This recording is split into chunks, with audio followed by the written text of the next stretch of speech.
Bwana Jeruti Company Limited ameanza kuwaziba watu midomo ambao walikuwa wanamwambia yeye ni tapeli. Sasa unaambiwa Jeruti Company Limited sasa hivi imeshakamilisha ununuzi wa basi zuri kabisa kwa ajili ya klabu ya Simba. Picha zilizosambaa kutokea kwenye mtandao wake wa Instagram zinamuonyesha mzabuni huyo wa Simba akiwa na basi jipya na zuri kabisa la Iliza ambalo linafanania kabisa na kampuni ile ambayo Azam FC wamenunua basi hilo.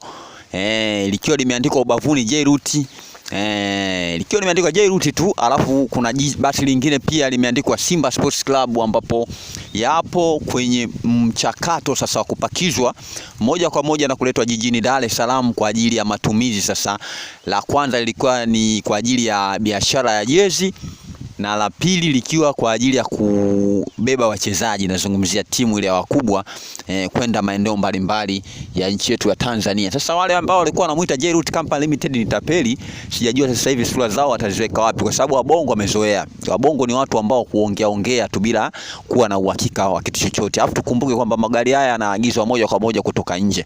Iliza sio kama pickup au IST unaweza ukaichukua tu kwenye mashowroom haya ya barabarani ovyo ovyo. Ni lazima kwamba ukue ndege uende kwenye nchi za wenzetu, alafu uweze kuweka oda basi uletwe moja kwa moja, kwa sababu zinaenda kuchukuliwa 0 kilomita.